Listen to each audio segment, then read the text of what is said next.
This is the Lone Crater YouTube. We hope this video helps. You begin by confirming both accounts are active and ready. Log into Forks. Com and Tradingview separately so sessions are clean. Once done, make sure your Forks.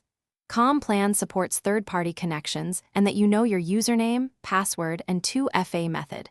Now open Tradingview, go to the chart page and click the trading panel at the bottom. This is where the connector lives. Keep Forks. Com's credentials handy because you will be prompted to authenticate directly during the next step.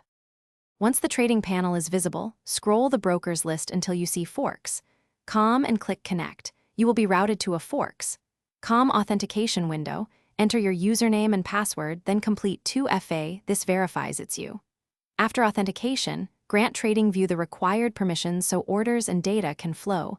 This step links account ID and sets execution rights. Make sure pop-up blockers are off. If the login doesn't appear, reopen the trading panel and retry to trigger a fresh auth request. Finish by verifying the connection. Tradingview should show your Forks. Com account name, equity, and available balance in the trading panel. To confirm functionality, place a small market or paper trade order and watch execution feedback. This validates routing and permissions.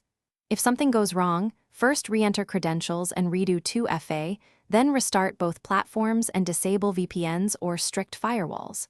If issues persist, contact Forks. Com support to confirm API/connection allowances and check Tradingview status for known service interruptions.